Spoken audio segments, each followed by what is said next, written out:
everyone, in today's video I will be going through the full history of Nintendo's consoles. So Nintendo is a widely recognised name, of course, in the history of video games. Since the beginning, Nintendo have always come up with creative and innovative consoles in the home console space. There is a large library of intellectual properties, new games that have a lot of charm many years later to this day. Nintendo has never been one to slow down, and of course with new releases like the upcoming Switch 2, and I'm sure more in the future, there are more titles that will be incoming and exciting for gamers all around the world. So let's go through the history of Nintendo's console, starting with the Color TV game that was released in June the 1st, 1977. So the Color TV game system was Nintendo's first introduction into the gaming hardware, and a lot of you will probably not recognise this system like myself. And these devices were a joint venture by Nintendo and Mitsubishi Electronics. Mitsubishi was involved as Nintendo was inexperienced at developing hardware during that time. So they were a major team player for them. These systems a major success at the time, and it helped to divert Nintendo's focus into the gaming hardware. And almost 50 years later, the legacy of the Color TV games legacy is felt with, of course, the success of Nintendo's gaming consoles to this day. So, just describing the Color TV game. This is the first time that I've seen it, and I may have come across it actually, maybe one time in a YouTube video. But it is essentially just like a very large rectangular shaped system, and either side there are like these two controls, kind of like you got these dials you can twist, I guess, to control the character or the movement of whatever you're playing. It's a very simple control, and it is plugged into the system. Kind of reminds me of like driving a train, I guess, where you have like two kind of controls either side, and then you've got the central space for other buttons. Looks like volume buttons and start and other buttons that will be more useful for the games you're playing on. So very striking system. And I don't know how bulky it is, if I ever come across it. Maybe can analyse it properly. So that was the colour TV game released on June the 1st, 1977. Next we have the Game & Watch, released in April 28th. So April 28th, 1980. And this was Nintendo's first dive into the handheld market with Game & Watch devices, and each one has a different game that you can play. Even though it looks quite simple, the Game & Watch series have sold more than 40 million units worldwide. These devices brought a lot of gaming revelations that are still used in today's systems, such as the D-pad, familiar D-pad that gamers will recognise, especially on the Super Nintendo, the GameCube, and other controllers, even outside of Nintendo. You can see a D-pad in games like Icon, Game & Watch, Zelda, and other game titles, or Game & Watch systems. These consoles made a comeback when Nintendo released limited edition models in 2020 and 2021 to celebrate the anniversaries of Mario and Zelda. Now, the Game & Watch, I like these little systems, devices. They're very nice and portable. So they're probably about this height. So, and about this wide, I would say. So very nice and easy to pocket and to carry around with you. Now, I don't quite remember if my brother actually owned one of these, but I remember I definitely saw one of these in my house. So either he owned one or one of my cousins gave it to him as a gift. And I think it might have been either the Game & Watch character, so where he's juggling balls, and then missing ball, you just tap left and right to for the Game & Watch character to catch the balls. Or it was like a Donkey Kong Mario game. I can't quite remember, but that's really one of my earliest gaming memories for Game & Watch. So next we have the Nintendo Entertainment System, also known as the NES, or as I call it, the NES, or the NES. And this was released in October 18th, 1985. And I guess this would be where Nintendo kind of got more popular with the home console territory, and it was a bit more widely known, the NES. And this home console was the first one released in North America, known as also the Family Computer or Famicom in Japan. This console implemented cartridges, so like big cartridges, to allow users to purchase and play as many games as they like on the system.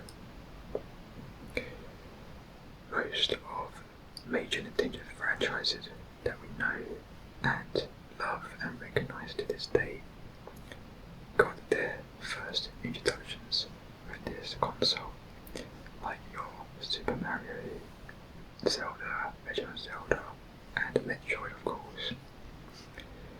Overall, the NES is one of the most important consoles in the video game history, and established that kind of gaming space for generations to come.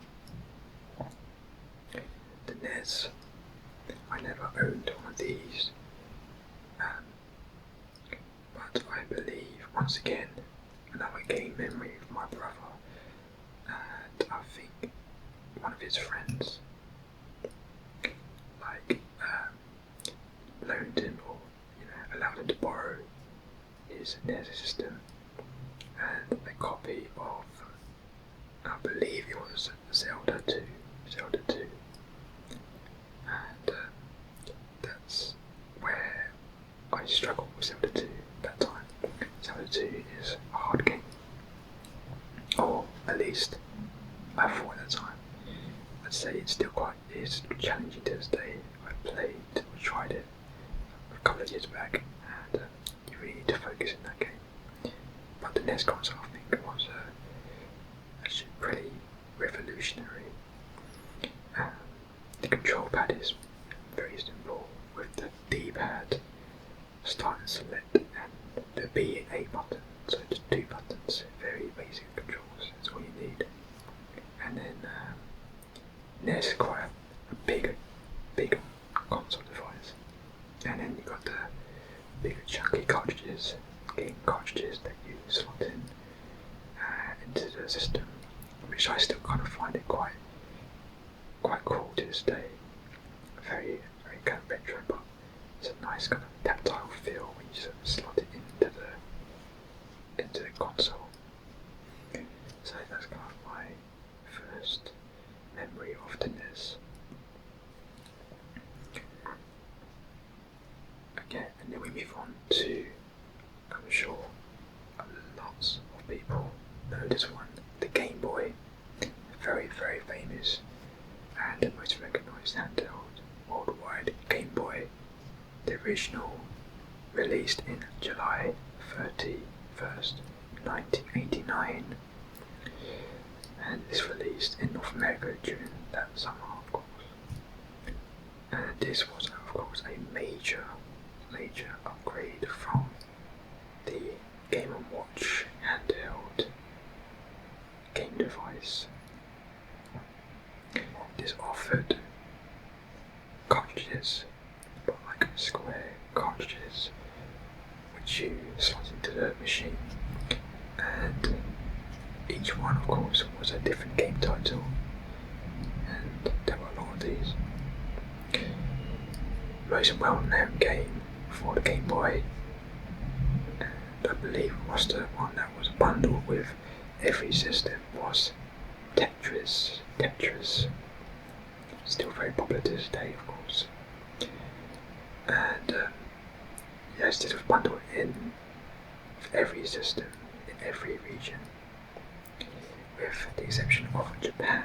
So it was not bundled with Japan, surprisingly. The Game Boy. So again, I was still quite young at this time, but so excited to hold one of these, as my brother bought the Game Boy. And the Game Boy, I believe the first game we had was Tetris, of course. Okay, so that was bundled with the system. But the first game that he bought was Super Mario Land. That's a really great platform. I like Tetris, but moving on to the Super Mario Land was when I believe it's my very first platform game, and I played a lot of that game. Like, I finished it tons of times. Still a good game to this day, and you can get on the Nintendo Switch. If you've got the Nintendo Online, and Super Mario Land is a decent little game, quite short, so nice to pick up and play. You can probably finish within about 30 to 40 minutes. But the Game Boy is still one of the greatest devices all time, I would say. Of course, there are upgrades since then, but nostalgia reasons, it's one of the best, I'm sure. Simple D-pad, So Nintendo obviously wants to continue the legacy of the D-pad, bring that forward. It still looks pretty much the same as say the NES of course, and the Game & Watch, just maybe slightly more better for fun, as it got lights more depressed into the system. And you've got the B and A buttons, you've got start to let, and you've got a little, I believe it's an LCD screen. So Game Boy, one of the first handheld that I probably played a lot of, and I bought a few games later on with my brother, like Link's Awakening, probably my favourite game for the Game Boy. That's the Game Boy. We now move on to the Super NES, the SNES, or the Super Nintendo Entertainment System. This was released in August 23, 1991. The SNES brought 16-bit graphics to Nintendo platform for the first time. The console was when Nintendo created the major evolution for biggest series like Super Mario World, Donkey Kong Country, and more. I will also add Zelda into the mix as well. Zelda Link to the Past.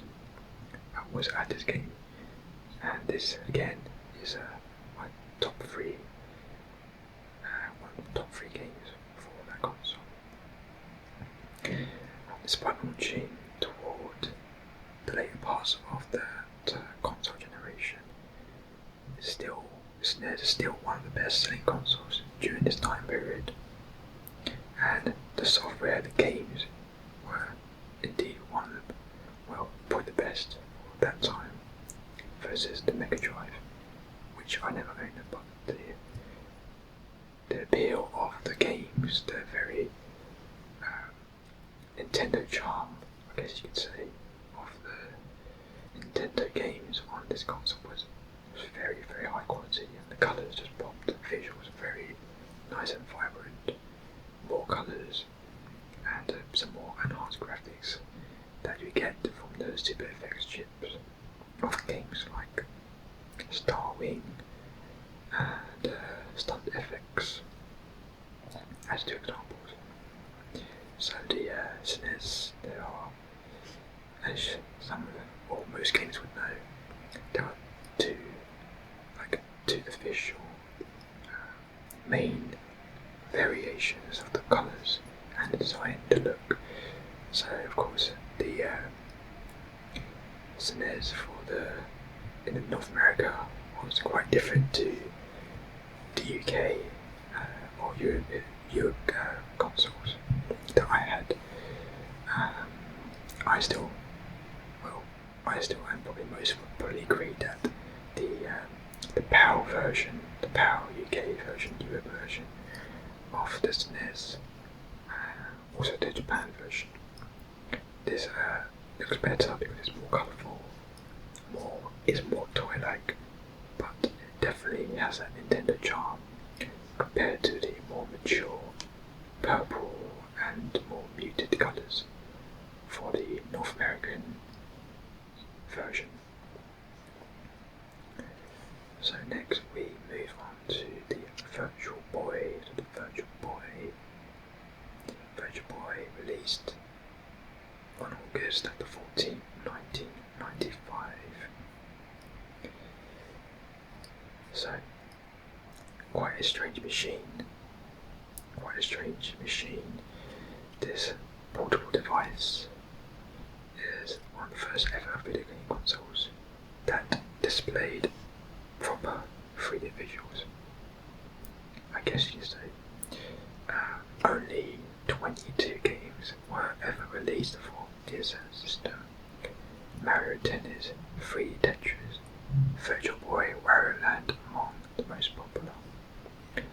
and unfortunately this wasn't as successful for Nintendo, and it only lasted for a year on the market. Only just under 800,000 units sold in its lifetime. Virtual Boy I never owned, but I think it was quite expensive at the time anyway, so due to the 3D capabilities, I guess possibly the manufacturing, the build of this machine would be quite costly as well. The way it looks, the controller's kind of interesting. It is kind of big, if I remember. I've already played this. I've tested like this in a German museum. I can't remember the name of the museum, but I think it's got a gaming museum in Germany, Berlin, I believe, and they had a Virtual Boy console for people to try.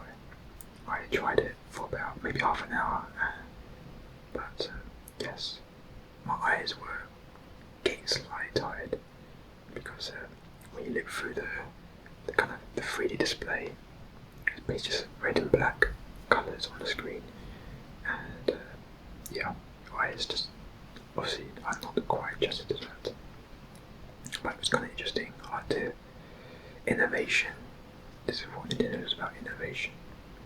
And I played tennis on it. Didn't do too badly.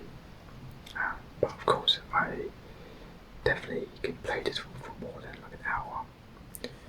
It's a very interesting console. Next, we move on to the Game Boy Pocket, released on September 3rd, 1996. So, Game Boy Pocket. It's like a smaller version of the Game Boy, and I believe it's slightly slimmer as well, and lighter in that sense.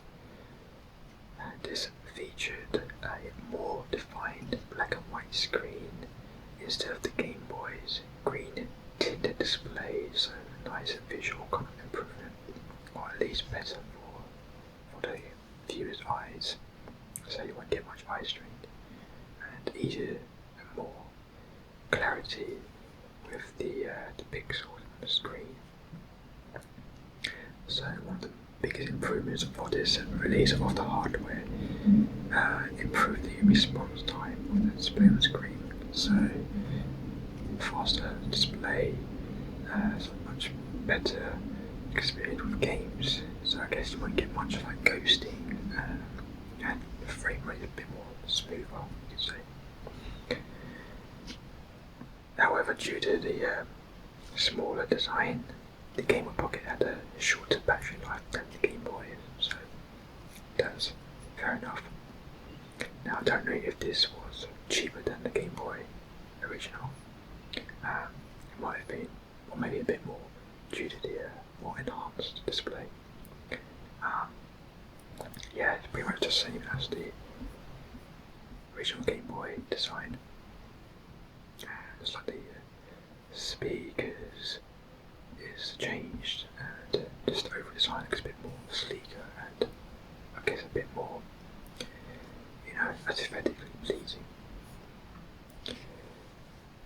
Next, we move back to the home console space. Nintendo 64.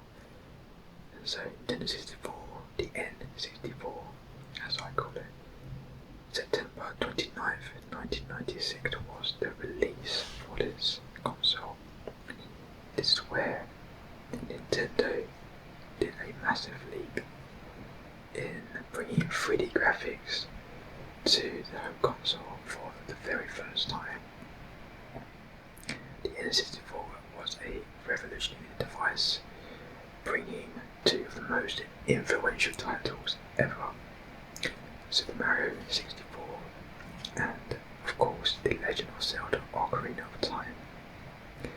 The N64 completely refreshed the NES and SNES, where it offered very, very bold and striking, pretty interesting designed controller that featured an analog stick for the first time, so an analog stick prong in the middle prong. And the N64 one of the few consoles where Nintendo sold many variations of special editions, multiple translucent variants available. Also, it had like a Pikachu console as well, so I believe that's the most expensive console for this for the Pikachu, but who knows. Yeah, so the 64. My brother bought this during, I believe it was that year, it might be the following year, in 97, but when he bought it, this massive box, literally a giant box, and it came bundled with GoldenEye, and I believe he bought Mario 64 separately. Can't remember if it's separate or bundled with it, but anyway, I had both these games.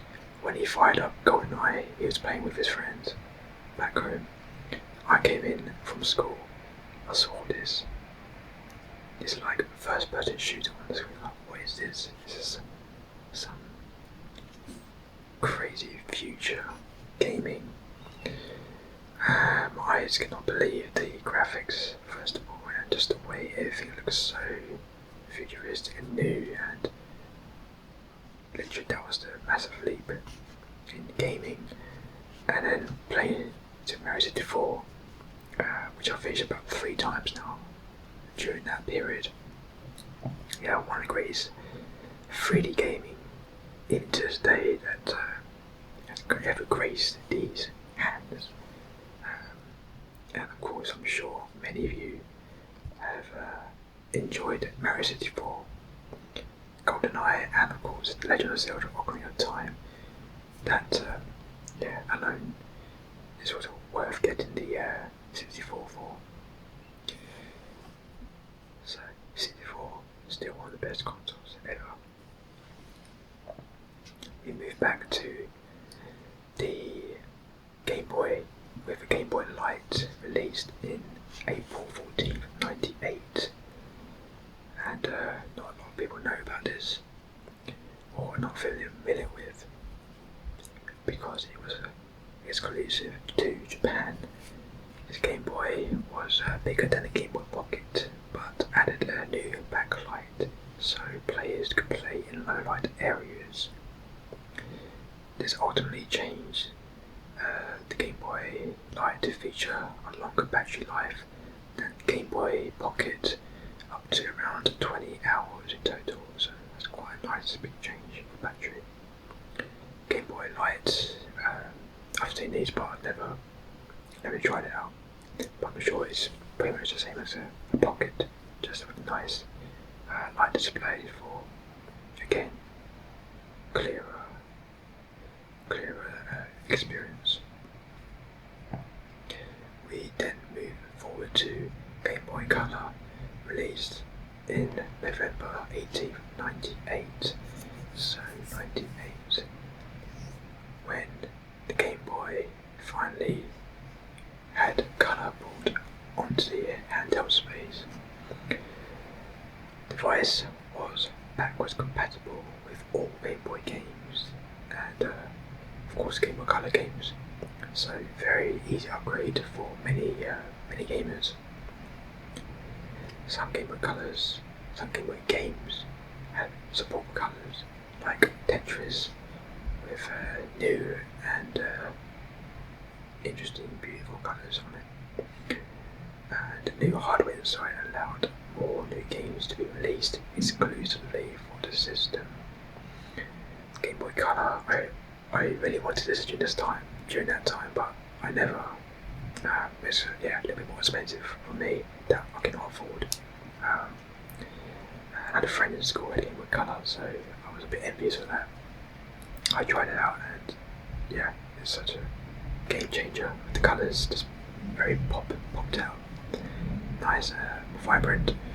I think the first game I played on this Game Boy Color was like this robot mecha fighting game.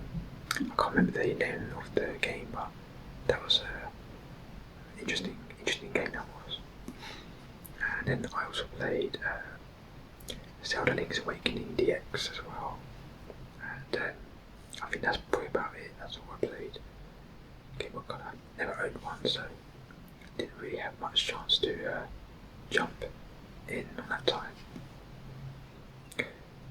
Now, jumping a couple of years later, on June 11th, 2001, we have the Game Boy Advance, or the GBA, and this, like the SNES 264, this was the first massive technological leap forward for a Game Boy brand, in the sense that, well, GBA, the device, the orientation was now landscape rather than, portrait. Rectangular shape was nice to hold as well in the hand, so a bit more comfortable. 16-bit graphics were now available portably for that GBA device. Of course, a major upgrade from the 8-bit graphics support for the Game Boy, the previous Game Boy consoles, and again, backwards compatibility for Game Boy Color games, opening tons of GBA or Game Boy games for the GBA into the thousands. I owned the Game Boy Advance and I absolutely adored this game to death. So many great titles on this, like Pokemon Ruby, Pokemon Sapphire. Those were the two. Well, I owned Ruby, so that game was the best game for that console for me. But so many hours into it. But just the way the GBA handled colours, again, millions more colours, pixels, the graphics more enhanced, performance, just the comfortability was much better to hold. It just felt like a proper handheld, nice leap forward.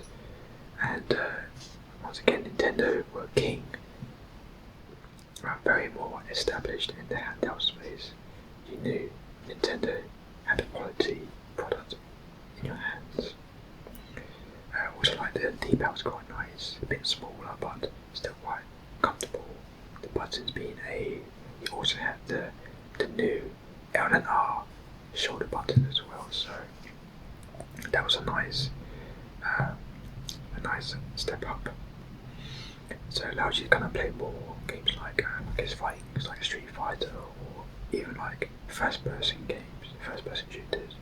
So you had that a bit more capability for more different types of games to be played on a handheld system. Next is a bit of an obscure console with the Pokémon Mini, released on November 16th, 2001. And this is mainly focusing on the Pokémon games, as the name implies. So this is a very small device that you can fit in your pockets, or you can easily fit a few in your pocket if you have a few. Only 10 games were released for the Pokémon Mini, just 4 though in North America. It had a built-in clock function, featured infrared port for communication and a built-in rumble. And this device I've never owned, but it looks quite interesting. I guess it's kind of like a Tamagotchi for Pokemon. Maybe a bit more advanced, of course, that you can, I guess, play with the Pokemon that you have in there. I guess, like, access different areas, so because you got the D-pad as well, so that's quite nice, and then the A, B buttons. So it's got a very mini, super mini Game Boy, a very more simplified version. Next we have the GameCube, Nintendo GameCube, of course, the purple lunchbox, as some might say, released on November 18, 2001. Building on the success of the Nintendo 64, many sequels of beloved titles have followed onto the system. Of course, Mario, we had Super Mario Sunshine, Zelda, followed up with The Legend of Zelda Wind Waker, excellent game, and the Super Smash Bros. Also excellent game as well. Super Smash Brothers Brawl. Yes, no. Melee, just say Super Smash Bros. Melee. These are the ultimate three titles that absolutely shined on that system. So this GameCube differentiated with the game, I guess, where the games are held, physical media. It was now a small little disc instead of cartridges. The controller made major improvements from 64 with built-in rumble, analog, digital triggers and a staggered design from sticks. The legacy of the GameCube still lives on to this day, and many franchises debuted on this console. So this is where Animal Crossing series started the introduction of its legacy. Yes, the GameCube, I owned this. My brother, we had Super Mario Sunshine as the first game we had. Yes, this was also such a great game, a great console to play, to just witness the power of what Nintendo could do. I believe we, my brother bought this around Christmas time, just in time for Christmas Day. That was such a joyful time for me. Just literally played the Super Mario Sunshine all day, just experiencing the GC controller, the game controller.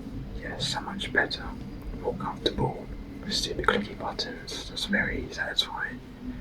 The GameCube, I like the look, just something about it just looked very so cool. And of course you got the memory card slots as well. 2 memory card slots you can slot in to save your memory, to save your game saves. And also this is where kind of Nintendo, I guess, was just thinking more of the portableness of their consoles for years to come. So that's why you got to have a little handle at the back that you can kind of carry like a lunchbox, I guess. You bring it to your friends' house, your mates, whoever, and it was quite a wasn't a heavy console, nice to carry, or at least fairly easy to carry. GameCube still great to this day. And then just in the next month, the same year, 2001, December 14th, we have the Panasonic Q, very expensive console, and this is, as the name implies, a collaborative effort between Panasonic and Nintendo. So Panasonic Q, this device combined a traditional GameCube with a DVD player, allowing for users to play GameCube titles, watch DVDs, and listen to their favourite music CDs. Design was very bold, striking, like a metallic steel exterior and a front LCD panel. I guess it's where you can kind of see the music or the DVD, the track, the listing, etc. But because of all these, the combined DVD, CD and game console in one, it of course was a very expensive console and low sales, which means this console only lasted about 2 years on the market. I've seen this around a couple of times in gaming markets. It looks cool. I guess if I had money, if I was to collect, I'd probably try to get this, just to come to see how it performs. But it's a pretty striking looking console. We now move a couple of years later back to the portable gaming space with the Game Boy Advance SP or the GBA SP. So March 23rd, 2003 released. This was the first revision of the Game Boy Advance. So it wasn't a wholly new console. The same tech as the GBA, just the shape was different, and this was more like a clam shell console with the hinge, and this plays a screen on the top panel and the controls on the bottom panel, so it's kind of like a flip phone. You flip it up and then you just play and then close it when you finish, of course. The GBA SP featured a chargeable battery and a backlit screen that was exclusive to later models, both major improvements from its predecessor, of course, the GBA. Nintendo, they decided to remove the headphone jack, I guess due to space of the console, to keep the compactness of the design, but they offered the adapter for players to listen to audio through headphones instead. GBA SP, I didn't own this, but one of my friends did, and yeah, it's cool. It's like a mini version of GBA, but I think I'd prefer the GBA myself, the original GBA model. It's a bit more, it's more comfortable to hold.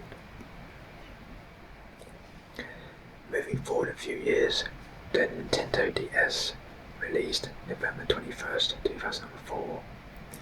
This was the first unit in the DS line, marking a start to Nintendo's best-selling console. DS featured Wi-Fi support for the first time, a standout clamshell design, and is expanded upon the Game Boy SP with two screens, a dual screen, hence DS name, dual screen.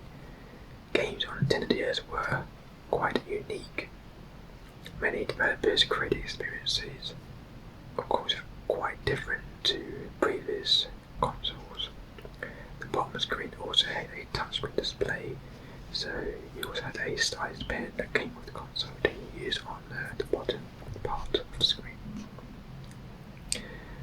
Yes, in the DS, I think this is where, well, very successful console that I owned. Yeah, I owned the original DS, of course. Again, very good console, and I played a lot of these games on this console. Yeah, just great performance, great graphics, just everything. All the DS games were. There's loads of DS games.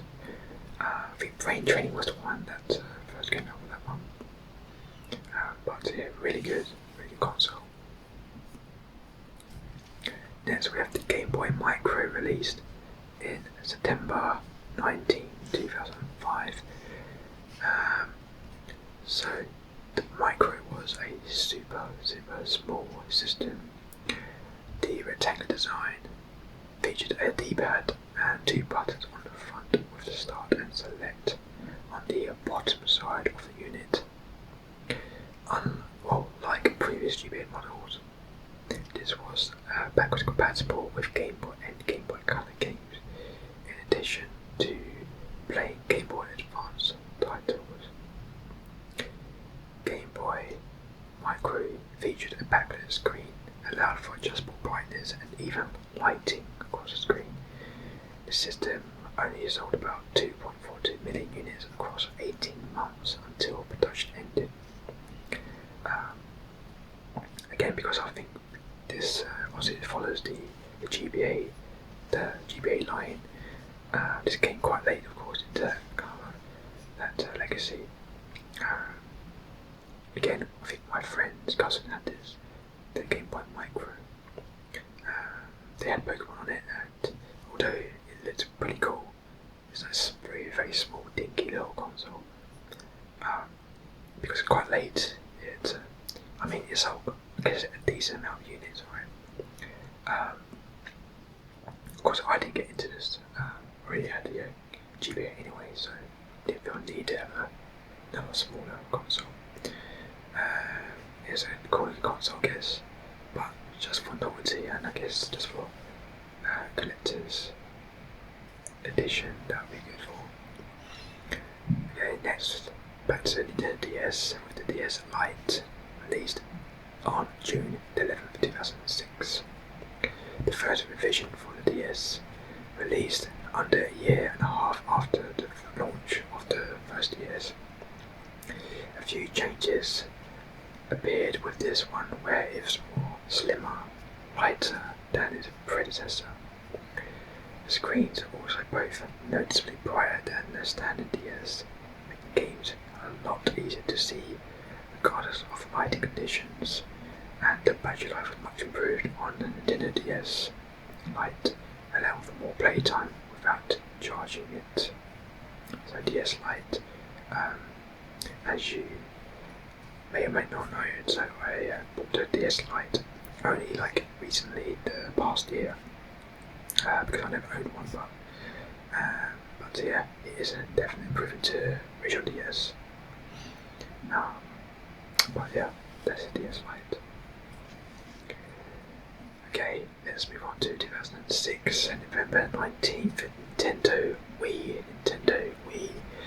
This was a huge mark of the resurgence for Nintendo's home console business, focusing on Nintendo's creative, innovative design or their vision.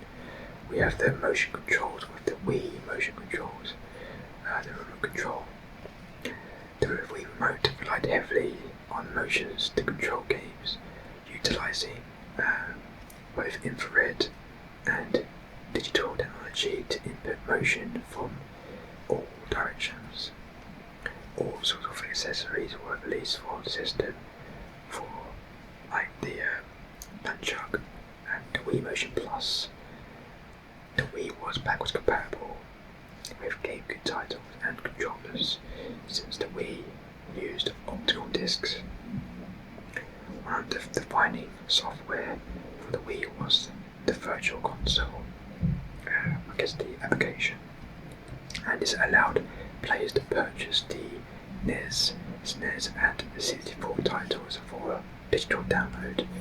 So this is of course where you see a trend for Nintendo to try to keep that legacy of previous console games and try to make them compatible with future consoles. So I like how Nintendo are trying to keep that kind of tradition. The Wii, of course, I'm sure everyone, if you didn't have the Wii,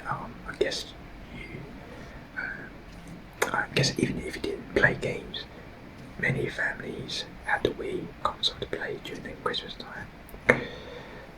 Wii Sports is super popular, of course, that came bundled with the Wii. And just the joy of swinging the remote around was quite a very, very interesting game changer. What was a game changer? I don't know, but it was definitely the way forward for like gyroscope motion that you will see in current consoles. The Wii, very, very good console as well, I would say. Nintendo DSi was released on November the 1st, 2008. A few changes to the DS. This is the second major revision for the model. Added two cameras, one on a hinge, and on the inside and outside of the hinge. It utilised games and certain software with the camera. An SD card slot was added to provide additional storage for downloaded games. But the unfortunate thing with the DSi is removed the Game Boy Advance slot present in the DS and DS Lite, so the backwards compatibleness for those games was not present in this one, which is a shame. I didn't own the DS Lite anywhere, or the DSi even, but I guess it's nice to have a camera, so you can use it for that. And then we have the DSi XL released 2009, November 21st, a larger model of the previous DSi. Larger, wider view screens had 4.2 inches size screens. 2 speakers that were added to the top panel, with providing better clearer sounds and a bigger battery life for longer playtime. With the larger screen, Nintendo DS games were brighter and easier to experience than ever before. We move on a couple of years later to 2011, March 27th, Nintendo 3DS was a successor to the Nintendo DS Lite. A wide variety of new features and games and hardware capabilities. Things like the 3D capabilities was when the handheld space had more 3D capabilities, powered by stereoscopy, so no need for eyewear required. There's red and blue glasses that you might have worn in old cinema screens. So you didn't need that. And it's kind of like this 3D on the 3DS, got this 3D slider that you can adjust the strength of the 3D in case your eyes started straining. This technology was the same technology that was used to power the Virtual Boy. Very interesting. That lasted.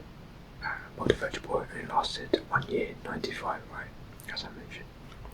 But the 3DS was a massive upgrade to the DS.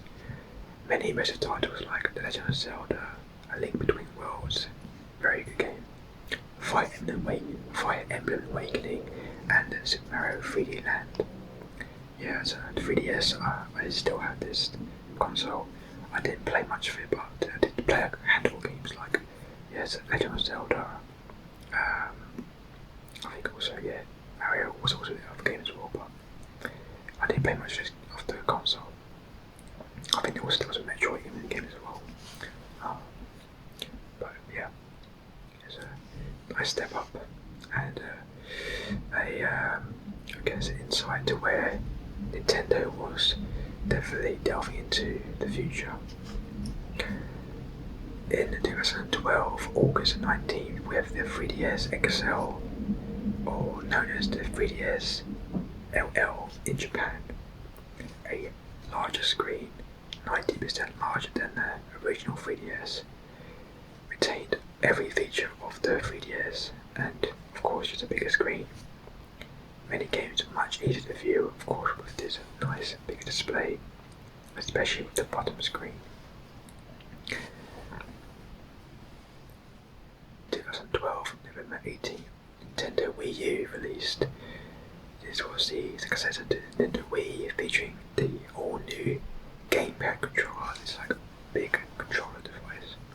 This controller features a screen to use to play titles off the screen, so a nice way to be more portable, and you weren't tied to couch play or the TV display play, I should say. All previous Nintendo Wii games, accessories and controllers were compatible with the system, and Wii U supported HD graphics, so a nice step up from the 480p resolution capabilities of the Wii. There were some incredible titles released, like Xenoblade Chronicles X, Super Mario 3D World, Splatoon, Bayonetta 2.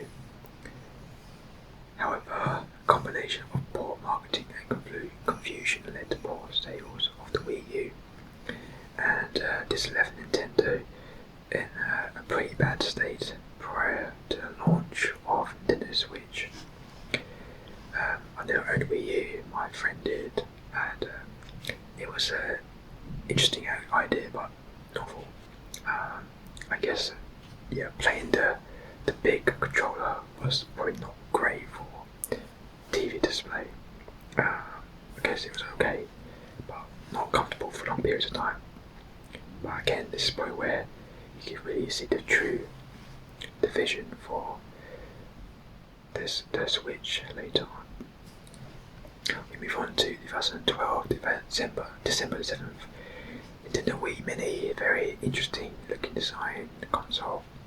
This Wii Mini was a smaller, lighter Wii, released at the very tail end of the Wii's life cycle, featuring a top-facing disk drive, a huge departure from the standard Wii.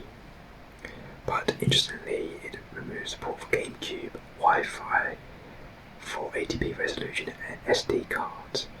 This console was launched in Canada during December 2012, with releases in Europe and the United States in 2013.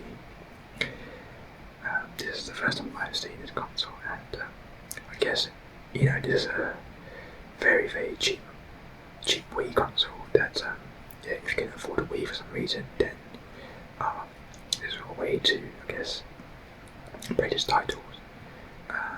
Of course, it's massively inferior to the Wii.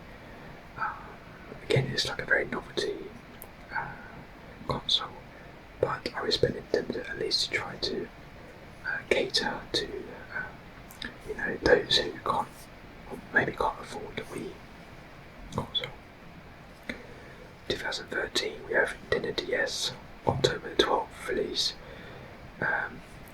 So exactly this is what it says. Is it DS or the 3DS, but 2D form factor, it's like a toast design. This device removed the 3D capability altogether and just flattened the console out. All 3DS titles are playable on 2DS, so if you didn't care about 3D at all, this was the one for you. However, console lost sound quality, speaker on board was one mono speaker, so very, very low sound performance compared to stereo speakers. But the low price point was, I guess, maybe it helped to boost sales a bit for the 2DS. Again, if you get the 2DS or 3DS, get the 3DS first. Unless you're a collector, get the 2DS. Then we got the new Nintendo 3DS, released October 11, 2014. A big upgrade to the standard 3DS, new controls, features and platform support.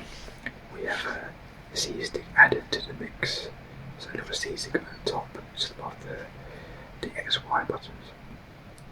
ZR and ZL buttons as well, so double shoulder buttons. And NFC support for Amiibo this release. So while new Nintendo 3DS launched across Japan, Australia and Europe in late 2014 to early 2015, North America didn't see this until 2015 in September 25. So it's a nice little upgrade there. And then we have just to add more confusion to the mix, the new Nintendo 3DS XL, released 2015, February 13th. Released with a larger version and more revised, I guess with even bigger displays. However, it removed the ability to change faceplates. So I guess that's literally it. Just a slightly more enhanced version of the 3DS. Okay, now we get into the Nintendo Switch. Released March the 3rd, 2017. This fully realised the vision of the Wii U. So of course this is where Nintendo realised that Wii U wasn't doing too great, but they could properly keep what they had, the strengths of the Wii U, to the Switch. Completely, this propelled Nintendo forward to the top of the industry once again. The Switch now, not only just being a home console, was also a portable handheld console, like a true handheld device that you can play games wherever you go, without being tethered to the console. The same grand experiences that you played on the console, or most of it, like performance-wise. You could play outside, you could play when you're going on holiday, bring it on a plane, bring it when you go to bed, just bring it around someone's house. You can bring it there and just play with your friends there. And with arguably the best first party library of any Nintendo console, Switch sees some of the greatest games of all time released, like Breath of the Wild, Mario Odyssey, Mario Kart, to name but a few, still going strong to this day. And a number of special edition Nintendo Switch consoles have been released throughout the years. Of course, Nintendo Switch, I don't need to say much more than this, but it is the best Nintendo console of all time, for sure.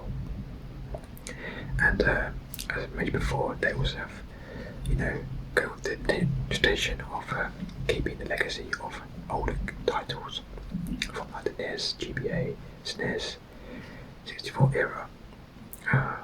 You have the Nintendo Online servers that you can play those titles. Now, of course, I'm sure, like me, you're still waiting for games like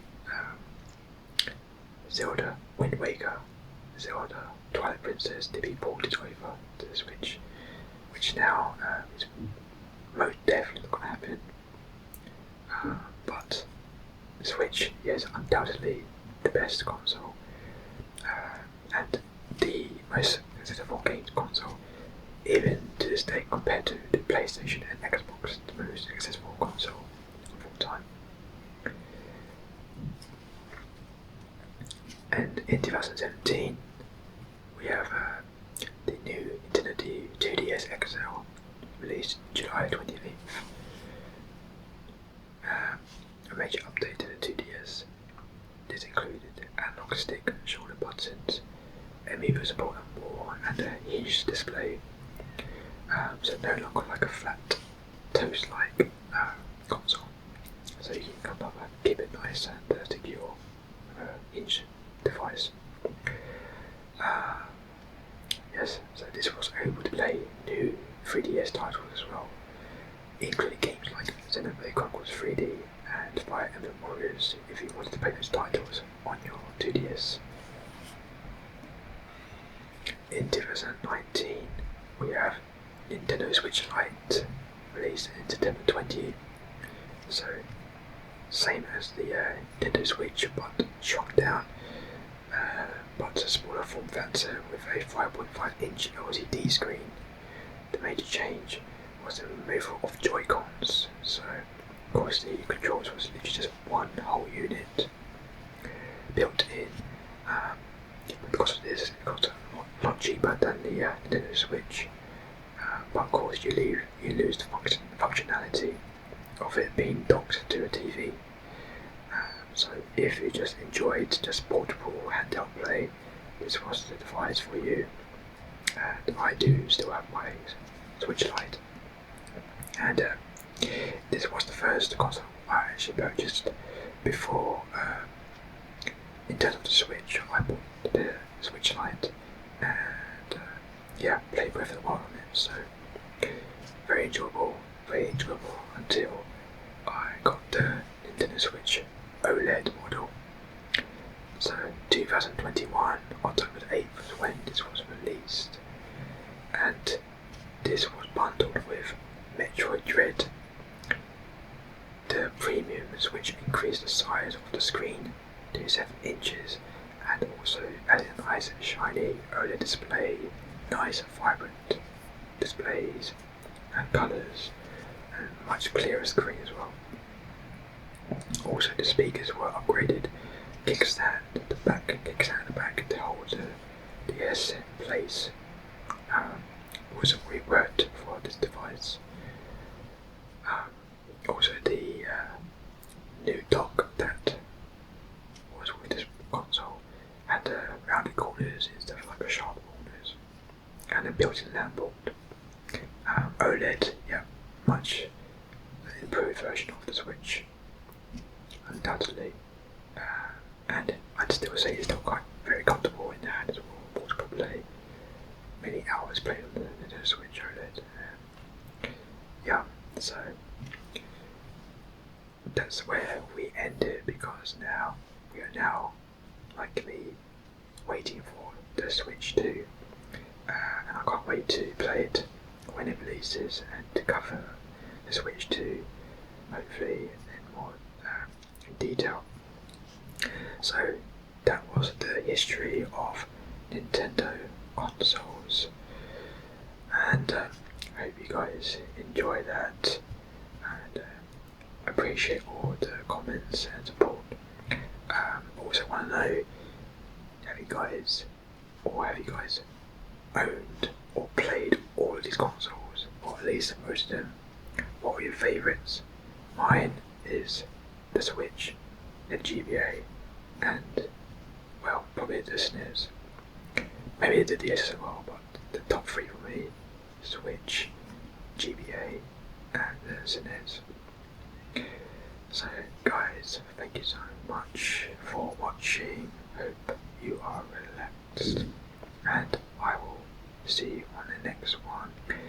Remember to take it easy and stay sleepy. Bye for now.